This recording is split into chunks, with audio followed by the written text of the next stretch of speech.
In my opinion, and I'm sure the opinion of many others, Sephiroth is the most disappointing DLC character put into Ultimate. I don't mean that because of his inclusion in the game. For many, he was the most wanted character since they announced there would be a second installment in the series. People's hopes were at an all-time high when Cloud got revealed back in Smash for Wii U. Oh my god, I love video games so much! Sephiroth's reveal trailer is probably the most positively received one in the entirety of Ultimate. If you look back at everyone's reaction, for the most part, they're incredibly happy and excited to see him become playable. Sephiroth! Ah! Oh my god! He's To further hype up his announcement, they even created a limited time game mode called Sephiroth Challenge, where you could battle against a CPU Sephiroth, and if you defeat him, you'd be rewarded with unlocking the character before he was officially released. The problem comes from actually unlocking and playing the character. Sephiroth is the final boss of Final Fantasy VII, and is one of the most iconic final bosses in video game history. He's shown to be this powerful and near unstoppable force in Final Fantasy, and even in the Smash Hero they show him one-shotting Galeem, one of the final bosses in the World of Light. When you actually play as him though, he's easily the most underwhelming character that Fighter Pass 2 has to offer. So let's talk about why and what they could have potentially done to change that. Quick reminder, don't forget to drop a like on the video. It can make a massive difference on how this video performs in the YouTube algorithm. But with that out of the way, let's get into it. But before we do that, let's talk about this video's sponsor, Beast. Beast is a unique, high-energy accessible shooter with a 3v3 online multiplayer. They also have an offline single-player story mode that you can use to discover characters in various missions. Beast features a unique mechanic where you have the ability to switch between your mecha and your pet on the battlefield. If you love cartoon designs, then you will love how this game looks, especially with how high quality, polished, and colorful the characters look, as well as the detail put on the maps. There are 15 heroes that have their own unique design and abilities. You'll have a lot to experiment with, and you're bound to find someone you mesh with that you will want to main. One of the best things about Beast is that they don't have any microtransactions planned, so once you buy the game, which is only $9.99, there is no additional fees required to get all the upcoming content. It's great because they're rewarding players for staying dedicated to the game and not making it pay to win. The creators of Beast know how to make a successful shooting game since they've already done that with Frag Pro Shooter, which got over 2 million downloads on the Switch and is ranked number 4 in its top shooter rank. Beast just became available on the Nintendo Switch. For the first week you can get the game at a 15% discount, and there's also a free-to-play demo on Steam happening at the same time. So if you want to try it out, click the link in the description.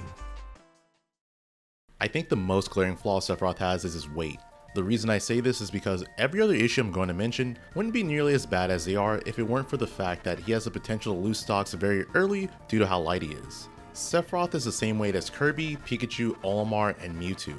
With the exception of Mewtwo, every character I mentioned is one of the smallest in the game and is difficult to hit due to having a significantly smaller hitbox. Sephiroth, on the other hand, has one of the largest hitboxes in the game. So that means not only is he extremely light, making it much easier for him to lose stocks early, but he is also much easier to hit than the other characters. His larger hitbox makes it much more possible for characters to get bigger combos and follow-ups than you would expect on a character of his weight class. So thanks to his horrible combination of hitbox size and weight, he's one of the easier characters to combo, but also easy to close stocks on. The thing Sephiroth is known for, not only in Smash but in his games, is his long sword range. Sephiroth's sword Masamune is one of the longest swords in the entire game. This means range-wise, Sephiroth has the advantage over most characters, and he also has pretty solid mobility, allowing him to maneuver around his opponents pretty well. These two things give him a pretty solid neutral game. He should have the ability to wall out most characters extremely well and pressure them at a distance. While he can do that, there are some characters that are notably better at doing this than him. There's one character in particular that I think completely outclasses him in that aspect, but I'll get to that later. The main reason Sephiroth's ability to wall out opponents isn't as strong as it can be is his attack frame data and hitboxes. Focusing on his hitboxes first, a lot of moves do have great range on them. The issue is the moves that he'd use in neutral have hitboxes that are placed in a way to cover a lot of horizontal range, but have issues covering opponents vertically. For example, let's talk about both Sephiroth and Cloud's back air hitboxes. The way they swing their swords are pretty similar, except when you look at the hitboxes, Cloud's actually has a hitbox starting pretty low and then going up, whereas Sephiroth starts consistently in the same spot and doesn't reach that low. This makes it easier for faster or shorter characters to go below his hitbox and get into a position to pressure him. Depending on the character, they can also jump over and get in that way. His up air can cover those ranges. but the startup and end lag combined are pretty bad, so you're not going to see it used as much to keep the opponent out unless they call out an option. Sephiroth's fastest aerial neutral air has good startup and end lag, but is by far the shortest range aerial, so its main purpose is going to be for starting combos, not keeping the opponent at a distance. None of Sephiroth's aerials can be auto-cancelled from a short hop if you do an immediate aerial, so that makes how Sephiroth has to attack much more selective. Sephiroth is one of the few characters in the game that does not have an aerial that comes out on frame 7 or sooner. His up special and up smash also do not have great startup. This means his options to deal with pressure can be pretty limited, and in a lot of cases his best option is to try and run away to put some distance on the opponent. There's one thing Sephiroth has which gives him a much faster out of shield option than he normally does, and that is footstool out of shield, which can give him a guaranteed down air. The only issue with this option is that it's not always available, since usually you can only punish aerials with footstool and he needs to be close enough to the opponent to actually do it. Being that Sephiroth is a DLC character, he does have a comeback mechanic, and that is his wing. Depending on the amount of percent he's taken and the stock deficit, Sephiroth will get his wing, which increases his mobility, gives him an additional double jump, increases the damage on his attacks, and he has damage based armor on all of his smash attacks. The problem is that in my opinion, it's much worse than it should be as a comeback mechanic. It's not because the benefits he gets from it aren't good, they're actually amazing. It has to do with the requirements of getting it and how easy it can be to lose it. Due to him being as light as he is, a lot of the time you're not going to be able to take full advantage of having the wing. If you have an even stock count to your opponent, Sephiroth will get his wing at 80%. This is a percent where a lot of characters would be able to close out the stock against Sephiroth with a combo or a raw kill move depending on their rage. Some characters might even be able to combo him to death at a percent just before he gets wing. So basically a lot of the time you potentially only have one interaction to use it, and if you make the wrong choice you lose your wing and the stock, compared to Kazuya, whose comeback mechanic will kick in at 100%. It does take more damage for Kazuya to activate, but he's also 34 units heavier than Sephiroth, so he can take noticeably more hits. If Sephiroth is a stock or two down, he will get wing much sooner, which is great and takes away that issue. But then another problem comes into play. He doesn't keep wing throughout the entirety of his stock. Once you take your opponent's stock and give them a certain amount of percent, the wing will disappear. It's such an odd decision to give Sephiroth this mechanic, but then have it disappear when there are some characters that have incredible comeback mechanics. I personally think he should keep his wing until he loses the stock, or at the very least, give him some way to store his wing activation similar to how Steve can store Diamond for the next stock. On paper, Sephiroth's comeback mechanic is amazing and has the argument of being one of the greatest comeback mechanics in the game since the benefits he gets from it greatly strengthen the character. But the problem is that thanks to the percent it takes for him to get it along with his weight, he's typically not able to make much use of it compared to other characters who have comeback mechanics. I think it's time to talk about that character. So before Sephiroth was released, there was another Fighter Pass 2 character. The first Fighter Pass 2 character, Min Min. I'm not going to talk about her too much because I don't want this to become a video talking about Min Min, but I think she is important to talk about considering how good she is and what they could have done to Sephiroth potentially. So for starters, she has noticeably more attack range than Sephiroth. She also does a much better job of covering vertical range, making it harder to go under or above her. Even if you do get close, she has surprisingly good frame data, so she can put up a decent fight if someone gets in on her, and she's much heavier. I said Sephiroth is the same weight as Kirby, Pikachu, Olimar, and Mewtwo. Well, Min Min is the same weight as Link, Yoshi, Captain Falcon, and Mii Gunner. I want to emphasize this again. She was released before Sephiroth. It's crazy to me that they gave Min Min her moveset and stats, and then created Sephiroth the way that they did. And she was nerfed, so she was even better on initial release. Even with all those shortcomings, he's not a horrible character, and though it's rare, he does get some usage in top level competitive play. He's one of the better characters at being on the ledge. He has some pretty good stalling tactics with his forward air, which you can set him to walls and allows him to hang there to do a kind of wall jump or drop down. He can mix up his regrab timing further with Blade Dash or Octo Slash. Both moves are his up special, but depending on if he holds the special button or not, he can change the attack. Octo Slash puts a larger hitbox in front of Sephiroth and can hit anyone standing near the ledge. So in order to punish the regrab, you need to be at a distance to avoid being hit by the attack or locked in shield, which is typically done by spacing further away from the ledge than usual. Blade Dash, the non-charge version, is a faster recovery and more difficult to punish on startup. Basically, it's the regrabbing option you do if the opponent is spacing in anticipation for Octo Slash. If he has wing, thanks to his extra double jump, he has even more mix-ups on his ledge options. He excels in edge guarding. Thanks to his long range attacks, he can chase the opponent without needing to go too far off stage. His counter is one of the strongest in the game, and the hitbox is gigantic when the counter is activated. It's unique since even if the counter does not get activated by an attack, a hitbox will come out, making it really good at catching recoveries. Of course, they couldn't make it too good, so Sephiroth's counter will break if an attack does over 25% to it. There's not many attacks that do over that amount, but it's just weird to put that limitation on it to begin with. If he opts to stay on stage and go for a 2-frame, thanks to his incredible range, he has multiple attacks he can use to do this. The most notable one is his down air. His side special Shadow Flare gives him a lot of unique combos and setups if he's able to land it on the opponent. Combined with his down smash, he has some devastating shield break setups. If he does break your shield, he has a guaranteed way to take your stock at 0% with his fully charged neutral special, aka Giga Flare, combined with another attack, usually a forward smash. Sephiroth had a lot of hype around him, being one of the most iconic final bosses in a video game. There was a lot of expectations for him to be one of the best characters competitively. Considering how overpowered every other character in Fighter Pass 2 is, it's a huge disappointment to see him at the bottom of the pack in that lineup. The two problem childs of DLC Pack 2 and the scourges of Smash Ultimate doing battle. So typically this would be where I do my outro and end the video, but I have a quote-unquote surprise. You probably read the title, so you know what's coming. I got Tweek, the Sephiroth connoisseur himself, to give his opinion of the character on this topic. I decided to interview him after writing and recording the script because I was curious how much of what I said would align or differ with his opinions, as well as if there would be anything he said I didn't mention and vice versa. Anyways, enough yapping. Hope you guys enjoy. Alright, Tweek, one of the best Sephiroths in the world, if not the best. You were one of the people who were very excited to see Sephiroth when he first released. And I also feel like after playing him and stuff, he just felt very underwhelming compared to the rest of the Fighter Pass 2. I guess because of that, if he were to come back in the next Smash game, what would you want to see added or changed? Or would you want his moveset to be completely the same or different? I think a lot of the time people misunderstand like what I would want to change.